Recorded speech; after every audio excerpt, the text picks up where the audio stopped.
अस्सलाम वालेकुम। उम्मीद करता हूँ सभी स्टूडेंट्स खैरियत से होंगे।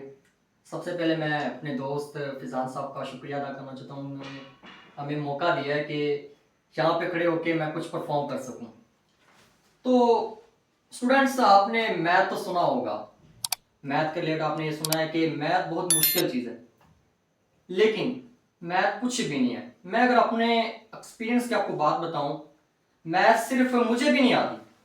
अरे झूठ बोल रहा है, ये झूठ बोल रहा है। मैं क्वेश्चन शुरू करता हूं, जहां पे वो रुकता है मैं कहता हूं कि वही उसका आंसर है। मैथ यही है।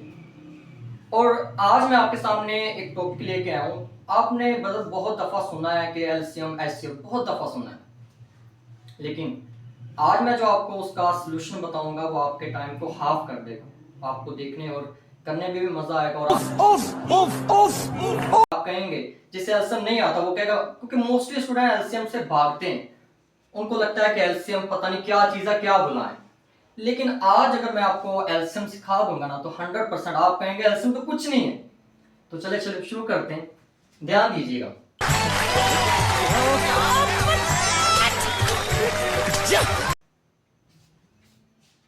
टॉपिक हमारा है एलसीएम।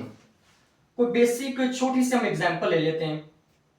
फॉर एग्जांपल मैंने ले लिया 3/5 प्लस 2 ऐसा करते हैं, ले लेते हैं 4/10 ले लेते हैं। कोई भी आज यहाँ पे ये इम्प्रॉपर फ्रैक्शन है, काटा जाए, लेकिन आपको सिर्फ जस्ट समझाना है कि एलसीएम होता क्या। आपने ये ओल्ड मेथड सीखा हुआ है कि 5 और 10 को साइड पे लिखें और इससे किसी सूटेबल टेबल पे हम इसको फैक्टराइज यानी कंटीन्यूअसली डिवाइड कर दें। तो देखें क्या करते हैं, 5 1 5 2 ये आपने ओल्ड मेथड से सीखा हुआ है। यहाँ आप मल्टीप्लाई करते हैं और इसे आप डिनोमिनेटर में लिख देते हैं। उसके बाद आपको पता होता है कि 5 का टेबल आपने 10 तक पढ़ना है, तो 5 के टेबल पे 10 आप कहाँ पे आता है, 2 पे आता है। तो इसी तरह आप उसको उस जो आए हुए को आप यहाँ पे मल्टीप्लाई कर देते हैं। तो यानी कि किया हमारे पास आ गया 6 आ गया, और 10 का टेबल 1 तक यानी कि ये 4 आ गया। तो ये करेंगे हमारे पास आ जाएगा 10/10 आ जाएगा। यानी कि ये हमारे पास ओल्ड मेथड था। अब मैं आपको बताता हूँ कि इसे आसान किस तरह किया जा सकता है। थोड़ी सी कोई डिफिकल्ट एग्जांपल लेते हैं। जैसे कि हमारे पास है 3/5 ले लेते हैं, और नंबर ले लेते हैं साथ इसके, प्लस 1/10 ले लेते हैं। अब देखें क्वेश्चन सेम है, एलसीएम आप निकालेंगे यहां से, आप देखेंगे कि उसके बाद ये हमारे पास टाइम कंज्यूमिंग है। लेकिन जो आज मैं आपको बताऊंगा आपको लगेगा देख के कि वाकई को हमें आज एलसीएम का मेथड समझा है। आपने क्या करना है, जस्ट आपने इन दोनों को मल्टीप्लाई करना, चाहे सेम है चाहे सेम नहीं है। आपने जब भी देखना सिर्फ एक ही मेथड आपने माइंड में रखना है, और इससे आपने इस तरह करना है कि डिनोमिनेटर पे जो भी है चाहे डिफरेंट है, आपने इनको आपस में मल्टीप्लाई कर देना। आपस में मल्टीप्लाई करें तो हमारे पास क्या आएगा, 50 आएगा। फिर उसके बाद आपने क्रॉस पे इसको मल्टीप्लाई कर देना। 10 को 3 के साथ मल्टीप्लाई किया, 30 आ गया। उसके बाद 5 को 1 के साथ किया। अब उसके बाद आप इसे ऐड करते हो तो हमारे पास आ जाएगा 35/50 आ जाएगा। आप इसे डिवाइड करके देख लो। उससे पहले मैं आपको डिवाइड करने से पहले आपको बताऊं कि हम अगर इसे ओड मेथड से करते हैं तो उसका आंसर क्या आएगा। तो वो ये हमारे पास वही मेथड है कि हमारे पास 10 इसका एलसीएम आएगा। 10 एलसीएम में हम देखें 5 का टेबल पढ़ेंगे, 5 के टेबल पे 10 2 पे आता है यानी कि 6 आएगा। उसके बाद ये अगर हमारे पास 10 के टेबल में 10 आता 1 पे आता तो 1 से मल्टीप्लाई किया 1 आ गया। तो ये हमारे पास आता है 7/10 आ गया। अब आपने कहना है कि ये इजी है। अब हम दोनों को डिवाइड करके देखते हैं क्या हमारा आंसर सेम आता है, देखते हैं। अब ये आपको पता है कि छोटी रकम में पॉइंट लगाएंगे, हम 0 लगा दिया हमने।